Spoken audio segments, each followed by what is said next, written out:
தளபதி விஜய்க்கும் அவரோட மனைவி சங்கீதாவுக்கும் 27th வெட்டிங் ஆனிவர்சரி இன்னைக்கு. எல்லாரோட வாழ்க்கையில் ஒரு மறக்க முடியாத ஒரு ஸ்வீட் மெமரிஸ் வந்திருக்கும்.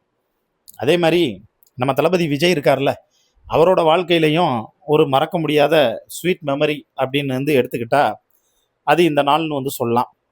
ஆனால் இந்த நாளை இப்போ அந்த மனுஷன் பார்த்தோன்னா துக்க நாள் மாதிரி தான் பார்ப்பார். இதுக்கு முன்னாடி ஒரு சில வருடங்களுக்கு முன்னாடி ரொம்ப சந்தோஷமாக பார்த்தாரு. ஆனால் இப்போ அதை அப்படியே உல்ட்டாவாக பார்க்க ஆரம்பிச்சிருக்காரு. ஏன்னா இன்னைக்கு August 25 27th wedding anniversary. Sangeetha அவங்க மிகப்பெரிய டிப்ரெஷன் மோடில் வந்திருக்காங்க. ஏன்னா கேஸை வாபஸ் வாங்கிட்டு தளபதி விஜயோட சேரணும், சேர்ந்து வாழணும்னு அவங்க ஒன்றா ஆசைப்பட்டாங்க. ஆனால் அந்த மனுஷன் அது எதையுமே கண்டுக்கலை. அவர் இன்னும் த்ரிஷாவோட மோகத்தில் தான் இருக்கார் அப்படின்னு சொல்லப்படுது.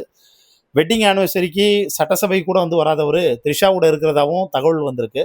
ஏன்னா அவரோட வாழ்க்கையில் எந்த ஒரு நல்லது நடந்தாலும் த்ரிஷா விட மாட்டாங்க. அவருடைய ஃபுல் அட்டென்ஷன் எப்பயுமே நம்ம மேலே தான் இருக்கணும் அப்படிங்கிறதுல த்ரிஷாவும் சரி, த்ரிஷாவோட அம்மாவும் சரி ரொம்ப தெளிவாக இருப்பாங்க.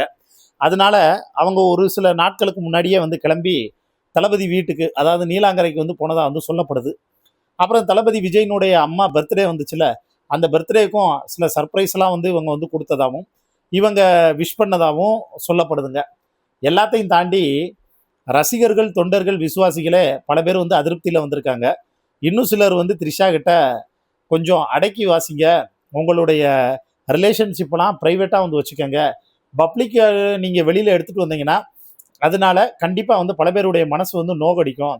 பல பேரோட மனசு நொந்து போச்சுன்னா அவங்க பேச வேண்டியதை, கேட்க வேண்டியதை எல்லாம் கேட்கத்தான் செய்வாங்க. அதுக்கு நீங்கள் பதில் சொல்லித்தான் ஆகணும் அப்படின்னு தங்களுடைய ஆதங்கத்தையும் கருத்துக்களையும் தெரிவிச்சுட்டு வர்றாங்க.